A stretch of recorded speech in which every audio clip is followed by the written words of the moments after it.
Ooh,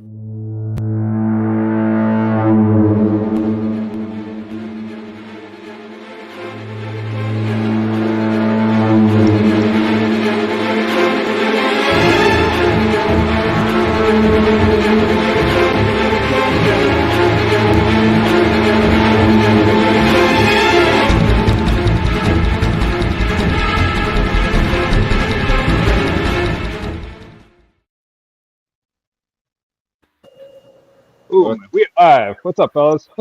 Not much. You got the old porch shows going on again, huh? Out on the screen porch. Yeah, Josh, we're up in New England, so it's always colder than a witch's tit up here. So now we're back in porch weather, so it's a good time. Nice. Smoke out here, get my whiskey going, and just have shows with you guys tonight. So it's pretty awesome. Even my dog's out tonight, so he's on the show tonight too, John. So awesome, good time. Yeah. Well, we've been off a couple weeks. We've had a lot going on. Last Friday I did my Facebook Live thing to talk about my book. Week before that, we were packaging Deadball, which is one of our comic books. Joel and I took the week off from the show so we could get all the orders for that boxed up and sent out. So it's been a couple weeks, but the break was nice, and we got a good guest here in Joshua to bring us back to the show. So I'm excited to talk about Deeper Than Hell.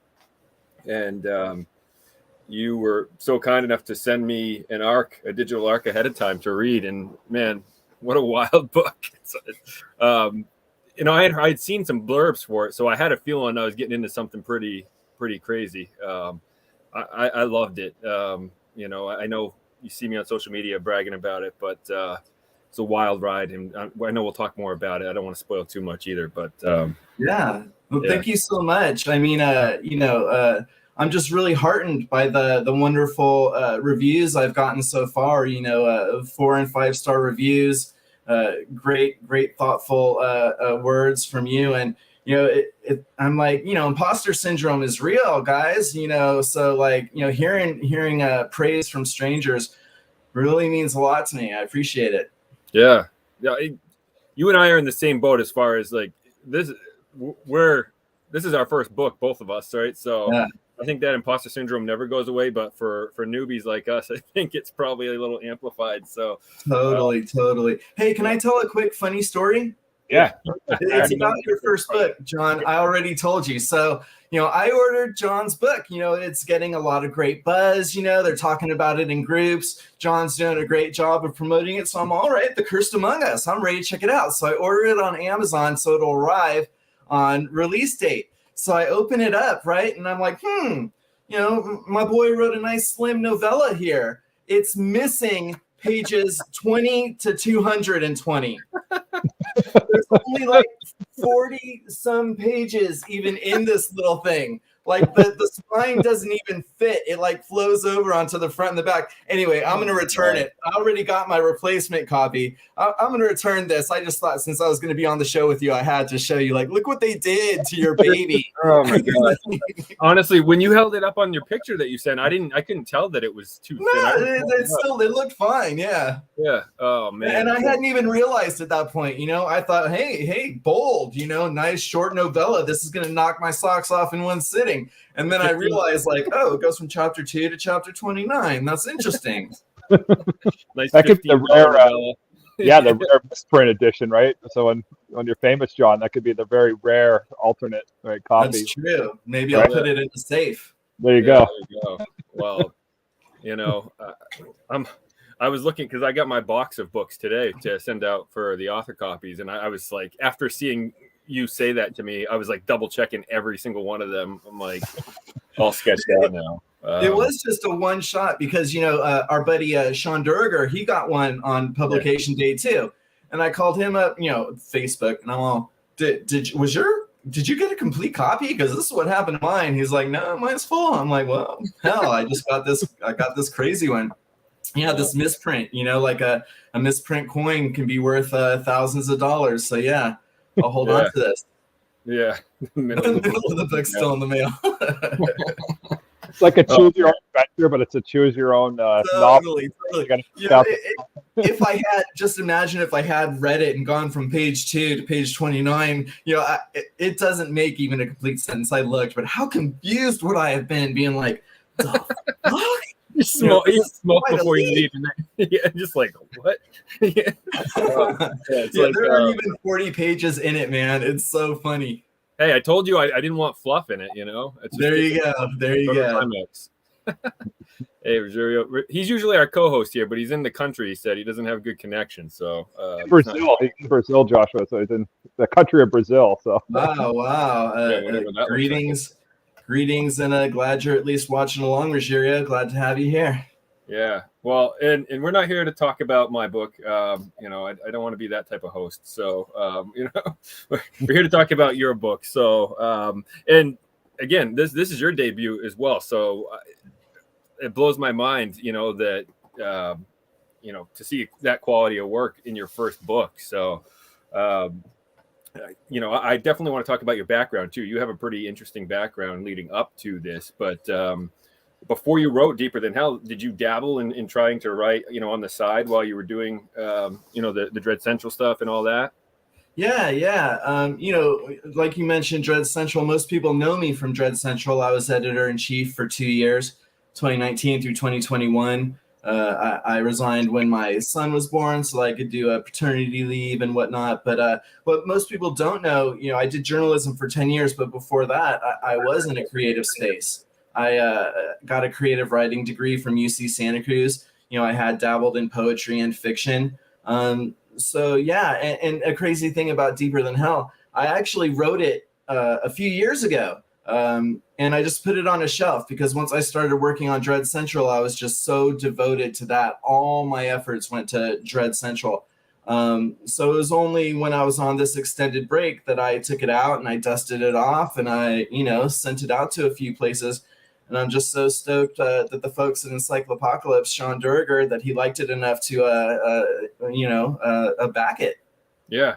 I tweeted out earlier today, actually, I haven't seen anything or read anything from them that I didn't think was just amazing. Like they just they're such a great publisher. You know, I'm so stoked to be there because, you know, I come from a real film world, you know, and so writing books, I still feel like I'm in this middle ground of cinema and literature.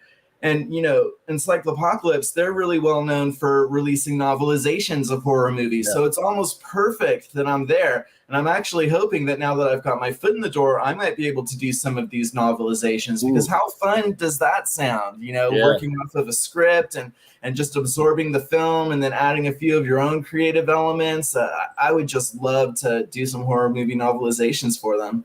I think it'd be a blast. Yeah.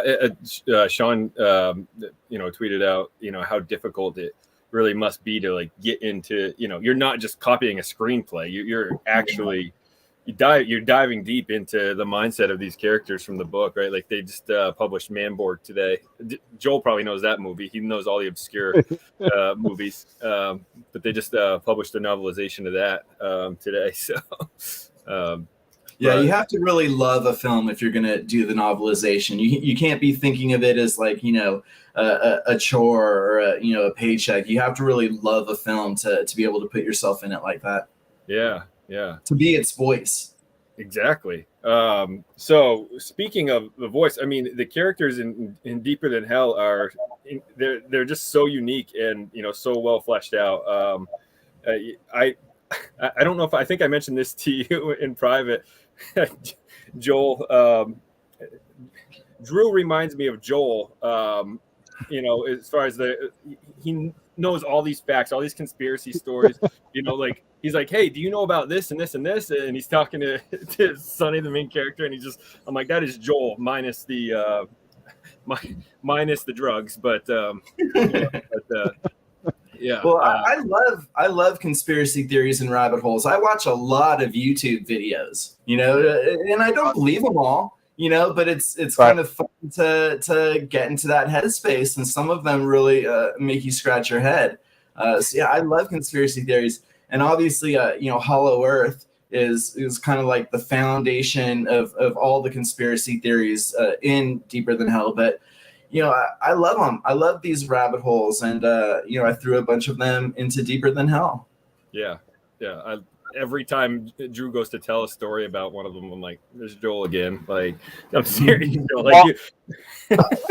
I was trying to get John to incorporate the hole in Antarctica in our story Yule, right? That was a big. Yeah. Remember, John? I was trying to get you to do that, and you're like, "What the hell are you talking about?" Right? So yeah.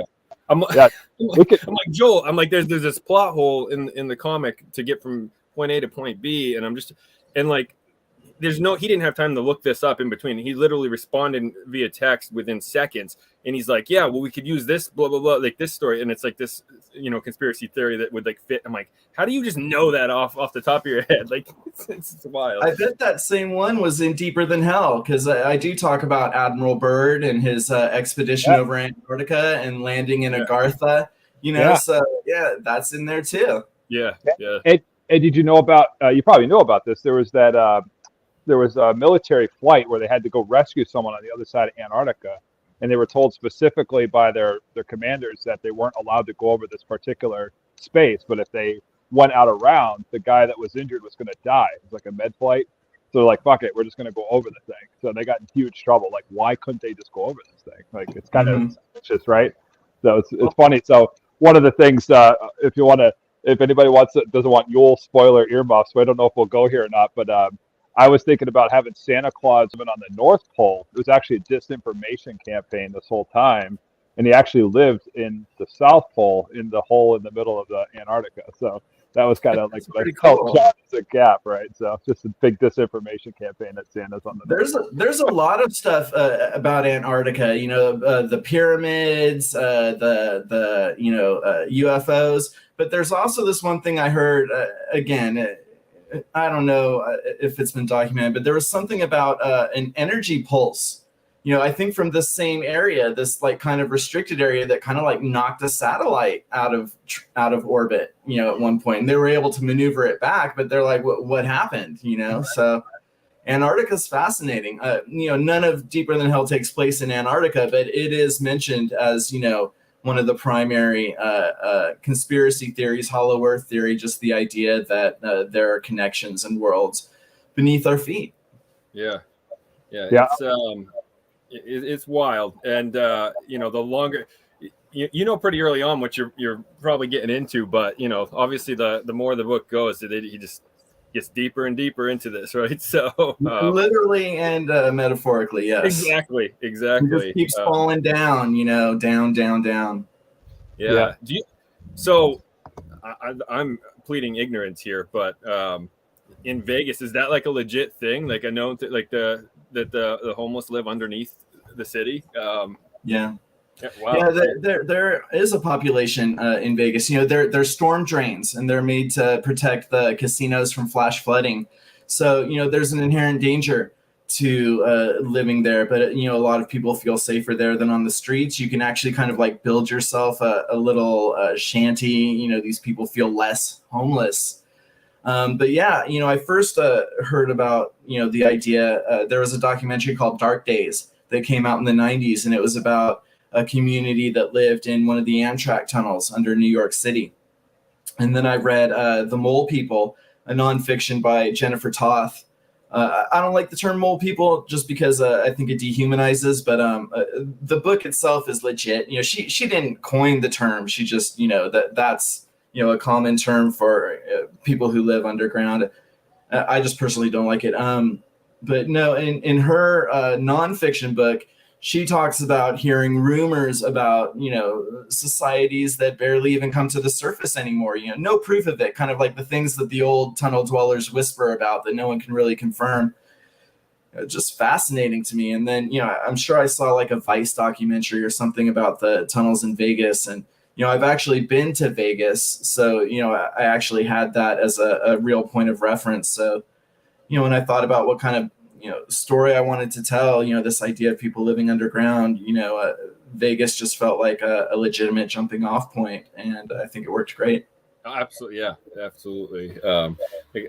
Like I said, it's just great world building, it's like its own planet down there in the book. And said today. It reminded me of like Mad Max on acid. You know, just I love it. I blurred that. I blurred it.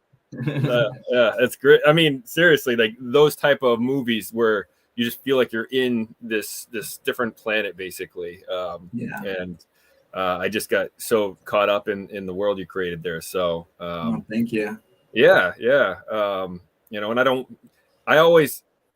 I'm always afraid to spoil too much, you know. We so I can don't want talk about. We can get into. I don't mind. I don't believe in spoilers. You know, we're not going to talk about the ending or anything. So yeah, what do you want to talk about? No, I just was going to say, I'm terrible with remembering character names. But when Sonny gets to the guy with the needle fingers there, that was Meister Hopsnadel. Yeah, there you go. Yeah, I love that character. But I'm glad you gave the Freddy Krueger reference because that definitely popped in my head. Absolutely, it would. You know, and it's funny because every interview I've done so far, it always kicks off with some mention about something in chapter 3. Like chapter 3 is already becoming kind of infamous. You know. And it's crazy because either I didn't know how gross it was when I wrote it, or you know I had just kind of become desensitized to it. But I'm really surprised by like how people are really getting shook by that chapter, and it's like Jesus Christ. I hope like people don't get there and just like stop thinking this is going to be too much. I want to encourage people, if you're on the fence, just like barrel through chapter 3 because that's the worst of it. When you get through chapter 3. You can kind of pause and take a little bit of a breather. Yeah, I mean, I love that stuff. Obviously, I get that some people that's why I said if you have a weak stomach, right? But like, to your point, that's definitely where it gets the most intense is in that chapter. But it's funny to hear that. It doesn't surprise me that that's the chapter people bring up, right out of the gate with you there because that's when I was like, oh shit, okay, here we go. I love it. I love it because like I said, it's really surprising me. But I'm kind of bracing myself for like, oh man, I know reviews are gonna harp on this one. I'm prepared. I'm prepared to get it. But no, I'm really excited. If I may expand just a little bit to give some context, it'll be obvious to certain people that chapter 3 is my ode to Clive Barker. It's very self-contained, and our main character is basically held prisoner by a group of wannabe Cenobites. They want to be Cenobites so bad that they've completely cut off from the world. They live underground, and they have started doing these extreme forms of body modification. And, I know people split their tongues and people even cut off their noses these days to look like skulls. But I was just trying to think of, really extreme kinds of body modification that you just can't come back from, and we'll just kind of leave it there in terms of where I ended up in terms of my but seriously, I know that scene is like intense, but I didn't realize that people were going to be really just like shook by it, Yeah. I mean, but that's what you want. You want people, now you did something right. If that's, people are bringing I guess, but I'm so new to the book world. I had heard the term splatterpunk, but I didn't even know what splatterpunk was until, I had book friends, and truthfully I don't even know if Deeper Than Hell is splatterpunk. It's violent as fuck, but it's much more philosophical and fantastic than and there's no rape in it really. I mean, depending on your definition, but it's not rapey at all, so no, I've never been into splatterpunk or extreme horror necessarily, and not because I can't handle it. I never really went down that avenue. And then I read Left to You by Daniel Volpe, which is not extreme, but his other books are. So that book I love so much that it led me to read some of his extreme stuff. And I'm like, damn, I actually don't mind this as much as I thought I would, But no, I wouldn't. Deeper Than Hell, like you said, there's definitely more thinking to it. It's not just gore. I don't want to bash that subgenre because I love that. Yeah. And in my film world, I was a huge fan of like the new French extremity movement, and there's even like an Easter egg for martyrs in Deeper Than Hell. So, I really, am fascinated by it when it's done well. Yeah. Yeah. But, And as far as Deeper Than Hell goes, chapter 3 is a doozy, but there are a few chapters that are really light on gore. There are a couple. Don't get me wrong, the main character Sonny endures a lot of agony in this book. There's a lot of pain in this book, but there are a few times where he can just kind of like breathe and take things in and absorb information and process, and so you'll get some breathers in there too. Yeah. And you definitely hit the ground running right from the get-go. Sonny and Drew, I definitely like their dynamic too, throughout. So someone compared them to Rick and Morty, and I thought that was kind of funny. Yeah, I guess another one of my buddies described the whole thing as, he said, Deeper Than Hell is like Goonies meets Requiem for a Dream. I was like, there you go. I love it when people when they take two like completely opposite types of movies or stories and just mash them up like that. Totally. Yeah, that's great. So, I know Joel's probably itching to talk more conspiracy stuff. I don't know, but I was curious when you said that you used to work in journalism. I was wondering what's did you have a specific genre that you reported on, or was it just kind of broad? It was all horror. From the time I started blogging 10 years ago because I loved horror movies, New French Extreme movies so much. From there, I started writing for other news websites, always horror news. And, Dread Central is, I'd say, one of the top 3 horror websites on the planet. So when I arrived there, I just felt like I have arrived, and I was just fully devoted. There was like no separation from who I was as a person and what I did for a living. I was Josh from Dread Central. It was almost like one word, So yeah, horror is my bread and butter. It's it's wild that because I had visited Dread Central for forever. And I'm sure I read plenty of your stuff, and just never put the pieces together because well, with journalism, it's not about you. It's about elevating the writers the filmmakers and the actors and I guess so, writers, screenwriters, and occasional literary minds. But journalism's about the other guy. You're supposed to kind of be invisible. So this is the first time it's kind of about me, and it's really surreal. Yeah. So it releases on the 14th here, a couple days from now. Are you getting nervous at all? Hell yeah. It's like I don't want it to bomb, and I don't want 1-star reviews to start coming in. So I'm really nervous, but I'm really excited. And I've been getting such great advice and mentorship from Sean Duriger, from Preston Fassell, who's the author of Our Lady of the Inferno. Just got a book deal with Cemetery Gates for his next one, The Beasts of 42nd Street. He's been invaluable. So I'm just learning about this world, just treading lightly so far.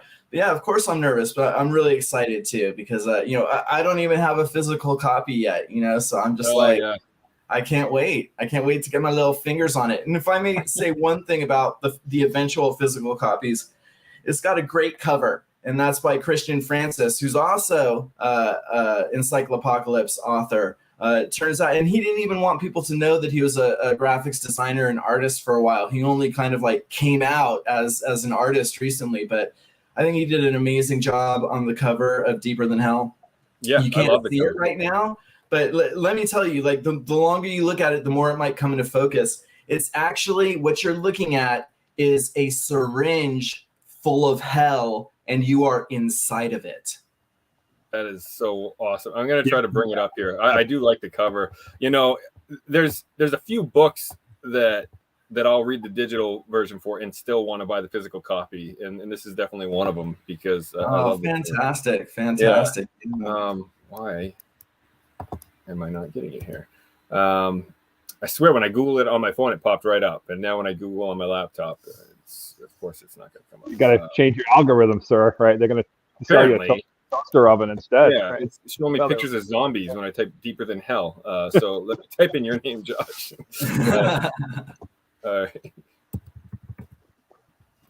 While he's doing that, Josh mentioned Hollow Earth. What are some other conspiracy theories that you like enjoy, or what's kind of maybe in your top couple there?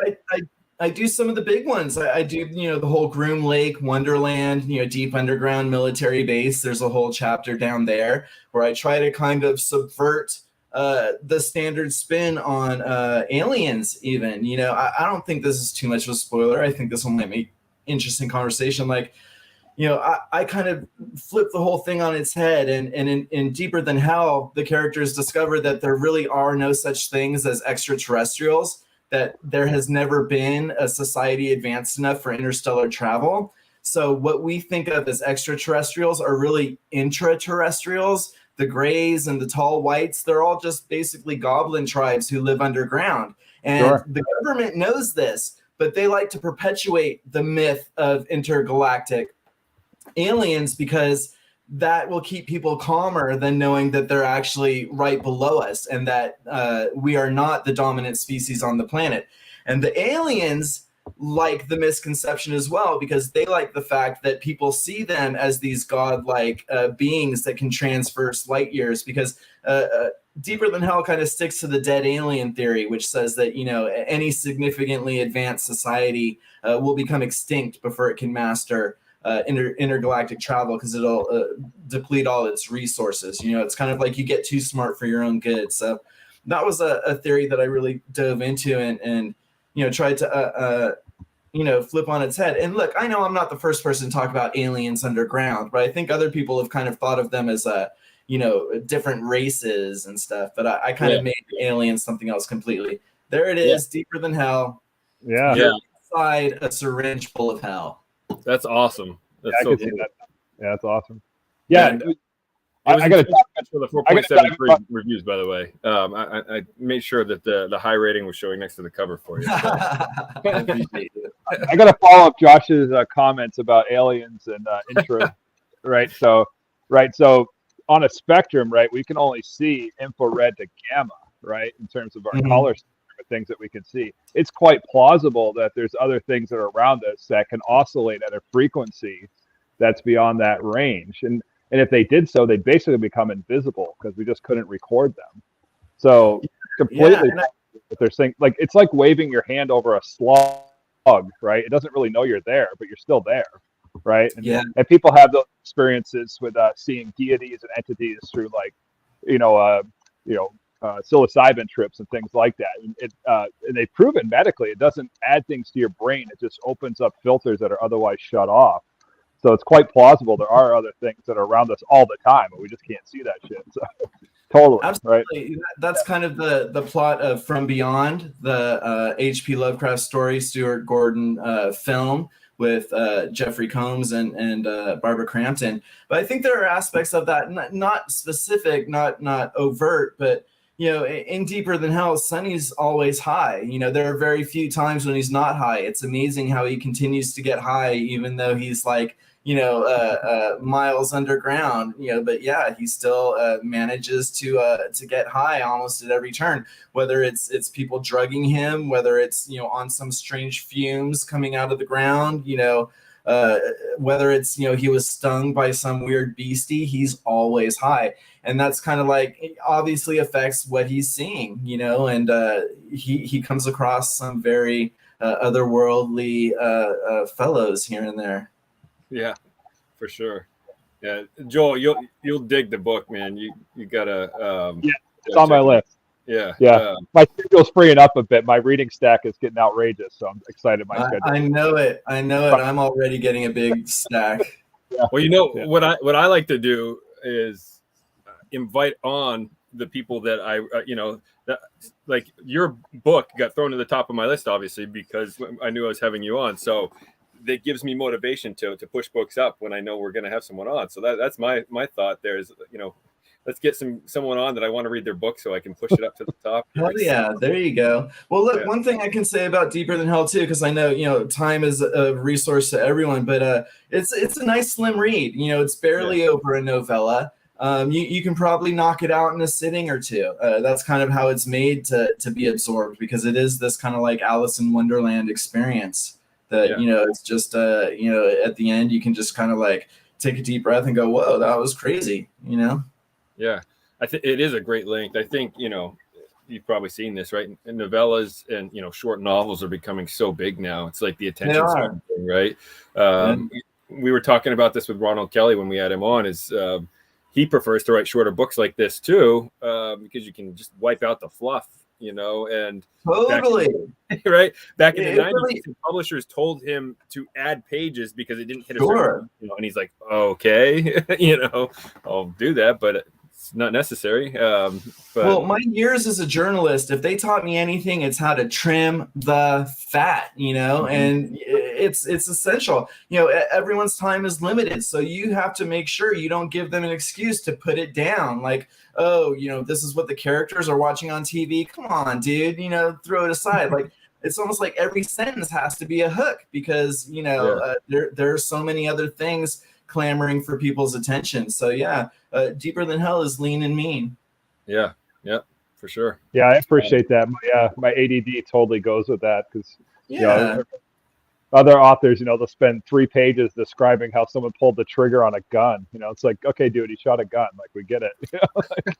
Like, I don't need 3 whole pages of the detail of what type of pistol he's shooting. You know, it's cool you're a wordsmith and like you can write all that, but you know, me over here, my personal ADD problem, I appreciate just getting to the gist of it. Like, I mean, maybe it's Stephen King just ruined it for us all. You know, people expect like a horror book to be like 3 inches, 4 inches thick because, you know, that's what we all got in high school. You know, he's one of those rarefied authors who, you know, even though he goes extensively into backstories, he's just such a wonderful storyteller that you don't mind. But yeah, I do think there is almost a mentality. You know, I know myself as a writer for a while, I was like, it's got to be at least 200 pages. And then I was like, fuck that. You know, who says, you know, it's like, you know, just keep it lean and mean.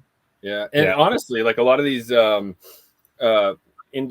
publishers, horror publishers, they embrace it now. Like they have open submission calls specifically for novellas. And, you know, like they want to fill that bucket because, you know, I had never read a novella until about 2 years ago. And now it's like, I feel like at least 50% of the books I read are novella length. They're short novels. So, you know, so it's just, they're huge right now. So, yeah, I mean, you know, even a fast reader probably needs like 6-7 hours to read 200 pages, you know? So it's like, you know, a fast reader maybe can knock out a book if they spend their entire workday on it, you know? So novellas are great because you can just sit down and know that you're going to get from beginning to end in one sitting, you know, and you don't even have to be a super fast reader to do that. And there's really something about just allowing yourself to be immersed in a book and never leaving that world until you're done, never letting the outside in, you know, never even getting to sleep on it until you've experienced in its entirety. So I think novellas are great. I'd like to do, you know, more works of those lengths. Yeah. You know, it's cool too, because your prose is so great, you know, and you still fit it into a shorter novel, right? So, you know, it's I don't know how to explain what I'm saying. You probably get what I'm saying, but like, just your writing style is so crisp, you know, and thank you. You would think that it would lead to a longer novel just because you do such a great job with your prose, you know, but that's the journalism. That's the journalism influence, you know, that's keeping it short and sweet. And, you know, you're right. I mean, if Deeper Than Hell was going to be a movie, you'd need like $100 million budget because it has like 5 unique locations, you know, that are just each one is a full world in and of itself, you know. But yeah, you know, I loved doing it, and I kind of challenged myself to make each chapter a little bit self-contained. So, you know, I could have gone, you know, there's this The Great Bottom. I could have gone, you know, spent 3 or 4 chapters in this crazy wasteland, but you know, it was like, no, just like keep it short and keep it concise. It was always on my mind. It's awesome. Yeah, I think too. Sorry, go ahead. There you go. I was just going to ask you, I don't even know if you knew this, that Sean's doing the audiobook for Cursed Among Us. Did he tell you that? Yeah, he did tell me. That's going to be fantastic. Yeah. Have you guys lined up anyone for this yet for the audio version or? We have, and I gotta learn this guy's name because he's great. We auditioned quite a few people, and this guy has just a hint of snarkiness, which is perfect for Sonny because Sonny's a good guy, but he's a bit of a complainer. You can't blame him for what he's endured, but he's a little woe is me from time to time, and he's a little condescending from time to time. So this guy has like the perfect voice for it, and I'm really excited about that. But awesome. Something else I wanted to, get you guys just thinking on, and Joel, more of a reason for you to get the book. I can't wait to start seeing like fan art for this. I would love to see Deeper Than Hell developed into a graphic novel because there are these like crazy characters, at least maybe a dozen like monstrous type characters that I just love to see people's takes on. And when I was writing, it didn't even occur to me, but something I've realized now is that Sonny and Drew are never really racially identified. They're not even their ages are never stated, their hair color is never stated. So the protagonist really could be anyone. And so whoever the artist is, he can imagine himself or herself even as the protagonist of this. So I can't wait to see, people doing illustrations of Dr. Hopnadel and the Junk Man and the Grimfinger Klansman and, just all kinds of characters, Yeah, honestly, it's perfect for either a graphic novel or like a 5 comic book story arc. You could easily end each issue in one of the worlds, in one of the different areas, leave it on a cliffhanger. Yeah, I think it would be awesome. Absolutely. Yeah. I was just going to say with the going back to novellas real quick and short stories, I think, I'm a big Ray Bradbury fan. I think that was one of the things that really early on when I was a young reader, maybe 12, I read Martian Chronicles and loved that. It was just a bunch of his little short stories that they chucked together in a book because you could just pick one up, get through a complete story in about 15, 20 pages, and you're done. Just, go on with your day, pick up another one the next night, and go through it. And they made it a whole universe, and it's all tied together. But just a fan. And that was, 70 years ago, 60, 70 years ago, that they had that foresight to do something like that. So it's awesome. Totally. Yeah. Love that stuff. Super cool. Yeah. No, it's, I wanted to, ask about some of the influences. Obviously, we just talked about the Barker influences, but each area is really its own unique place. What else influenced you when coming up with some of these monstrosities? Well, literally or literarily, William S. Burroughs, the famous beat poet with a almost celebrated heroin addiction. Excuse me. He made heroin and needles just seem so seductive, and I think I should go ahead and let people know I personally am not a heroin addict. Have never been a heroin addict. I've never done anything intravenous. A lot of it is extrapolation from William S. Burroughs specifically. But Deeper Than Hell, and I don't even know if I'm allowed to say this. I don't know if like the literature people are going to be mad at me for saying this, but it's more influenced by cinema than it is literature. And even with keeping with heroin for a second, it's like I was very influenced by films like Trainspotting and Requiem for a Dream. Things that you could really get into the characters' heads with. Because I don't personally have that experience. That's why if you will notice in Deeper Than Hell, they talk about shooting up a lot, but I never get into the mechanics of it because I don't really know. It's like I've never done it, but there's something just. The idea of addiction is intoxicating in and of itself. The idea that there's something so wonderful that makes you feel so wonderful that you would leave everything else behind, that you would completely detach yourself from society for. It's really fascinating to me. There were times in my life where I thought, man, I'm destined to be a drug addict because I am so fucking curious. And, thankfully I've been able to just stick with the cannabis. I don't know if you guys in New England are as lucky as I am, but, thank the Lord for legal cannabis in California. New Hampshire is one of the, Massachusetts is, I think Maine is, right? Everyone around us is. we're the live free or die state, but they're like, no, that's like, I mean, ever since Colorado made billions of dollars taxing cannabis, I can't believe every state isn't jumping on board. What, you don't want billions of dollars for your schools and roads and everything? Yeah. But just having access to it, it's like a wonderland. But yeah, influences, Clive Barker, William S. Burroughs, David Cronenberg, horror movies in general. And YouTube videos, creepypastas. I love creepypastas because they like give you the bare bones of a story and everyone is allowed to contribute their, part as long as they stay within the rules. Excuse me. So I actually included a couple creepypastas in mine, SPC. We talk about, this endless staircase, which is a creepypasta that I added to, and the Backrooms, which is a very recent, creepypasta.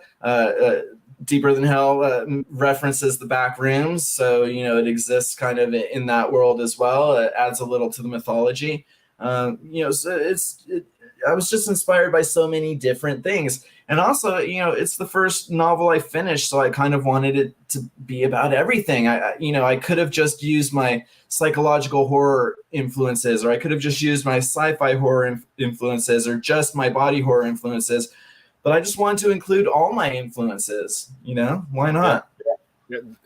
It works so well though, right? Like you could easily, do a mashup of all that stuff and it could go just haywire, but just the way it all comes together is perfect. So well, you yourself use the word chaos, and I like that a lot, because even in chaos there is order, fractals and these images. Once you back up far enough from the chaos, the patterns emerge, and hopefully that'll be your assessment, readers of Deeper Than Hell, when they get to the end. I will say, that it really is one of these things where the journey is more important than the destination. But at the same time, if you demand an ending, there's that epilogue for you that, hopefully it gives you something to kind of cling to, at the same time providing a nice little Twilight Zone twist, a little pull the rug out from under you one last time.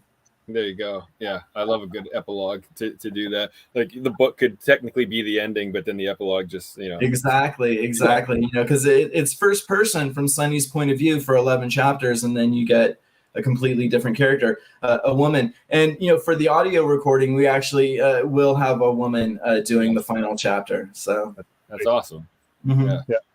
I'd be remiss not to ask you, as a horror film fan, what are your top 3 horror films that go to the island with you if the world's failing? You got to save 3. What goes with you? Absolutely. I think my desert island films would be 2013's remake of The Evil Dead. I just love it so much. The Mist, Frank Davenport's The Mist, with that excruciating ending. I've probably watched it 6 or 7 times. And then maybe The Fly. David Cronenberg was such an influence on me, and it's really gross, but at the end of the day, it's a love story. And I think that the more you watch that one, the more layers you peel back, and it just becomes really sweet. But Fede Alvarez's Evil Dead, Frank Davenport's The Mist, based on the short story by Stephen King, and David Cronenberg's The Fly. Nice. That's a nice little selection. I actually just watched the Evil Dead remake for the first time since theaters last week. I just popped it on because I'm like, man, I love this movie in theaters. Why haven't I watched it again? That's great. Another one that actually influenced my understanding of heroin, or my ideas about how a heroin addict would act, because Jane Levy just plays that character so well, and just the need to have it, and the pain of going without it, and the idea that she would do or say anything to get it. It was really fascinating to me. Yeah, exactly. And I don't know if I took it in the first time in theaters, because I went in trying to compare it to Evil Dead, and I was ready to hate it. I was like, fuck them for remaking Evil Dead. Yeah. I loved it. It was awesome. Have you watched the black and white version of The Mist? That just adds like a whole new layer to it. Yeah, that makes it feel more like a Twilight Zone episode, like a 50s sci-fi. Yeah, I have the DVD that has both versions of it. I've seen it so many times, I have to just own it. I never watched the TV show on Spike because I loved the movie so much. You know what? Until you mentioned it right now, I had thankfully forgotten it existed. I mean, it was awful. Yeah. It was awful. The fact that the mist turned people into zombies or whatever. Come on. It was terrible. There were so few otherworldly beasties. It was all like human monsters. Nah. The mist is about these crazy things that are unimaginable. I was so disappointed. Did they get a second season? I think they did. I think you got two. I think I got two, and then I didn't even watch. Oh, I didn't watch an episode. The entire first season, you know, because the trailers were so good, and I was like, oh, they're stuck in a mall. That kind of reminds me of Dawn of the Dead. You know. Yeah. Man, I hated it. And I didn't even watch the second season. Well, yeah. No, the movie though is like you said. That ending is crushing. Brilliant. Like, yeah. And ballsy. You know, it's tough to end, on something bleak. You know, but because American audience especially, I don't think they're trained for that. I think they expect resolution by the end. So it was really ballsy. But the other thing is, he earned that ending. You know, I don't think anyone would come out of it and say, well, that was out of nowhere, or that didn't make sense. That didn't apply. He really earned that ending. And something I've been thinking about more and more as, I've grown to love the film and as I've read more about it, is there's this theory around now that the reason the mist disappeared was because he shot his son. Because remember, when they're still in the supermarket, Miss Carmody wants to sacrifice the son, to appease God, and, as soon as he shoots him, the mist clears, and you could say like, oh, if only he waited one more minute, he wouldn't have killed his son. Right. But then there is this kind of fan theory that no, he killed his son. God was pleased and lifted the mist. Yeah. It's wild. Yeah. And now I got to watch that movie again. I got to go dig it into the DVDs. It's like, oh yeah, back into that. Yeah, it's one of the best King adaptations for sure.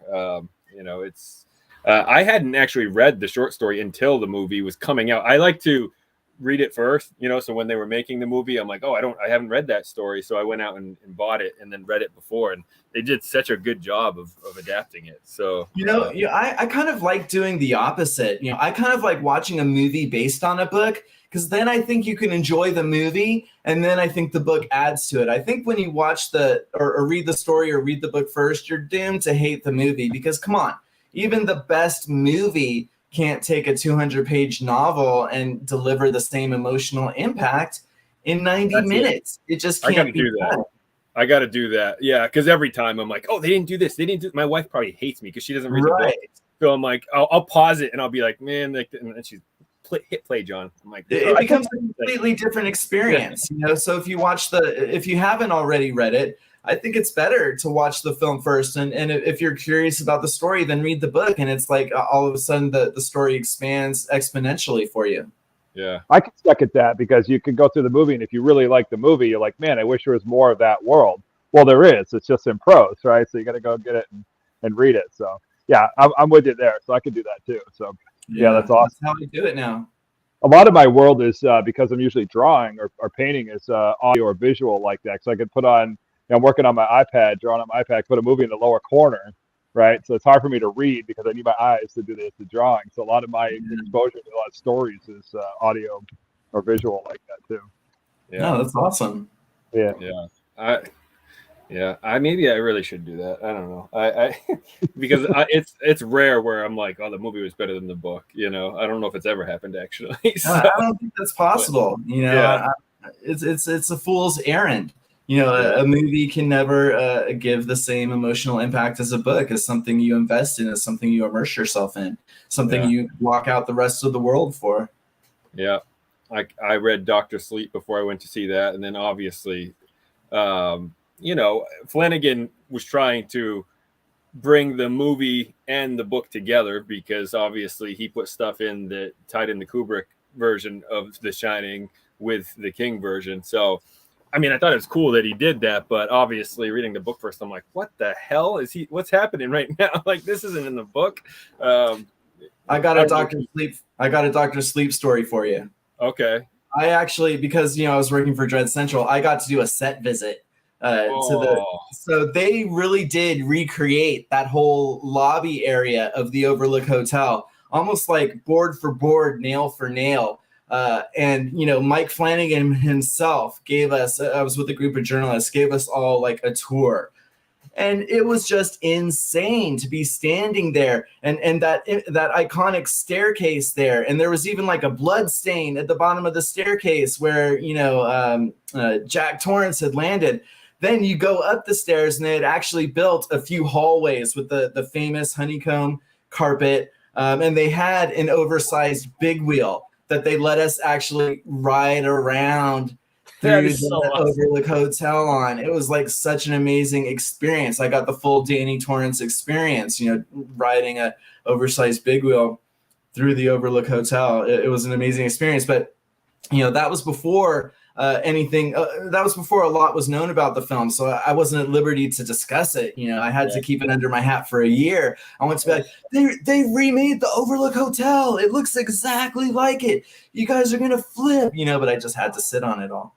I don't know if I could. I am like The Shining is my favorite book of all time, and actually the movie, even though Stephen King hates the movie, it's still my second favorite movie of all time. So it's funny that like I love the book and the movie so much. Shining. It's Stanley Kubrick Shining. I think if you can accept that, you can like it. Like, look, I use the Stephen King book as a jumping off point, but this is my own thing. As an adaptation, if I was Stephen King, I'd be pissed too. I'd be like, look, I had these great topiary beasts. I had this whole a subplot that you never even mentioned. I had this whole character that you reduced to a single flashing image. I'd be pissed too. But Mick Garris did an incredible mini series that's much more true to the novel. So there is an alternative out there if people want to see Stephen King's vision. That one even has Stephen King's seal of approval. Yeah, he likes that one more. So you can imagine as a writer what it would be like to give the movie rights to someone and then just feel like they didn't even accurately convey your novel. I can see why he'd be pissed. I can see why to him it would be rather unforgivable. Yeah. Well, you know what? It just clicked. It just clicked that I watched the movie before I read the book. So that's why I like the movie so much. If I read the book first, I would have been like, what the hell is this movie? It's nothing. Yeah. It's not. He's changing so much. We can go conspiracy theory with this one too, Josh, right? That was was supposed to be Kubrick confessing that the lunar landing was rigged. Yeah. Right? A lot of the cans of Tang and Danny's sweater with the rocket ship on it. Oh yeah. They did a great found footage mockumentary that really actually explored that. I can't think of the name of it. John, maybe you can Google search it. Operation something.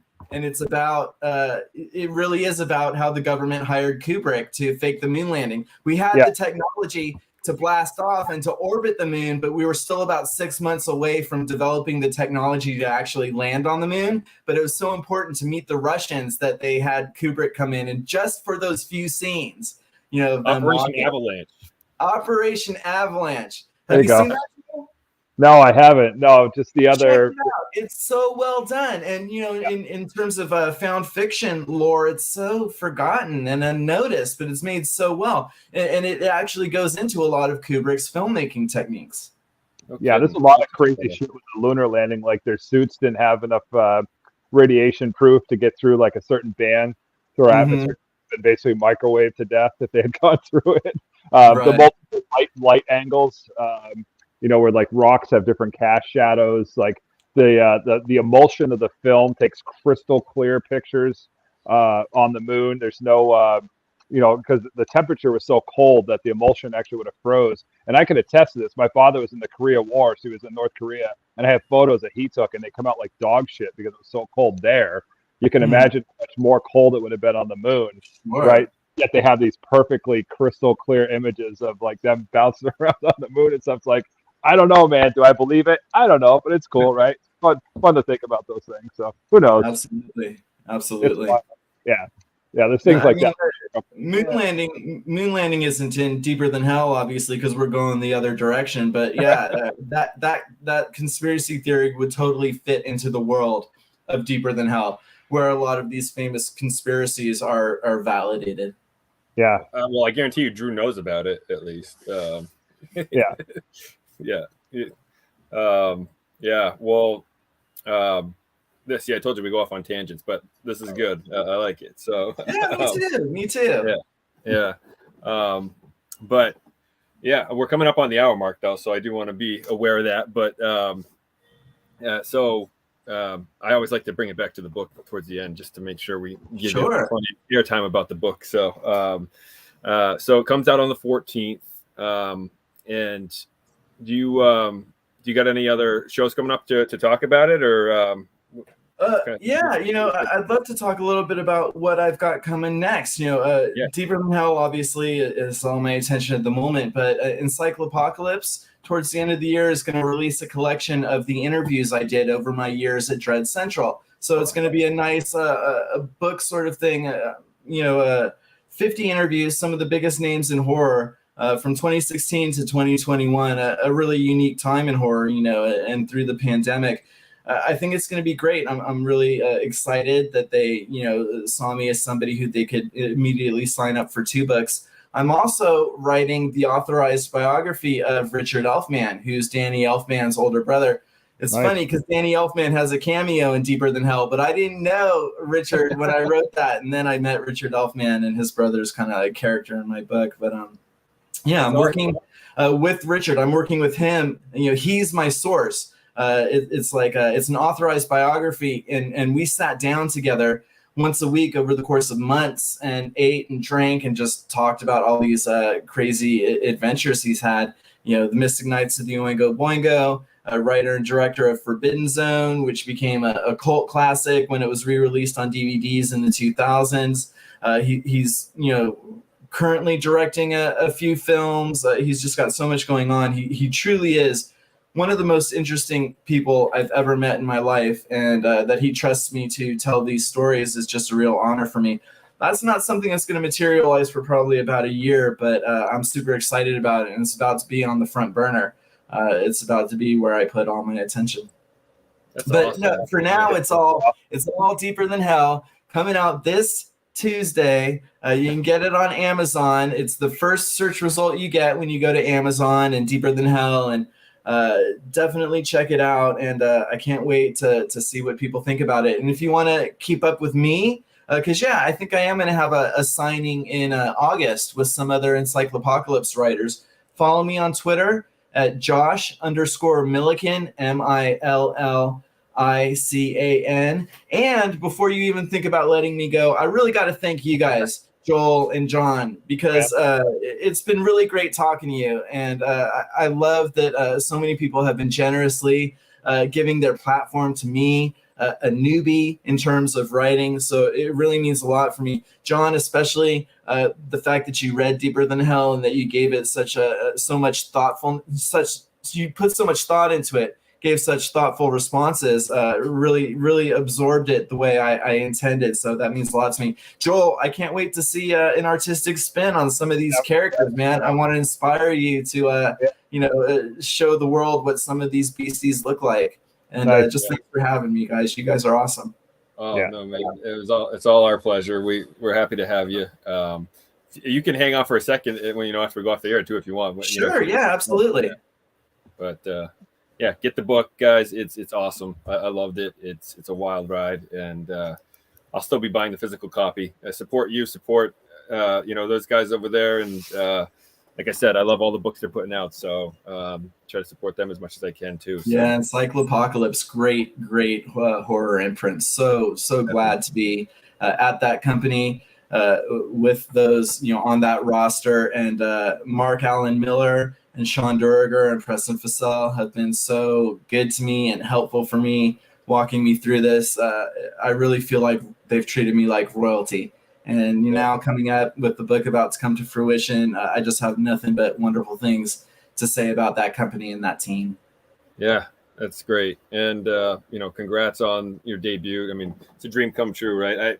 We're living it together. We literally are both putting a book out within a week or 2 weeks of each other for the first time ever. So it's I know the high you're going through right now, or will be going through on release day. Right now, it's just anticipation. But, yeah. But well, yeah, you know as well as anyone, man, because you're still on that post-release rush. I can tell. Congratulations on that. You've got some amazing numbers and some incredible reviews. I can't wait to eat this one up myself. I appreciate it. Awesome. Yeah. Well, thanks again, Josh, for coming on. We really appreciate it. Good to connect with you tonight. And like we always say, we tend to adopt who comes on. So any other projects, things you got going on, you want to steal some of our time, more than welcome, buddy. Happy to have you. Thank you so much. That means the world to me. Yeah, you're very welcome. We'll catch you guys next week. Have a pleasant evening. We'll talk with you soon.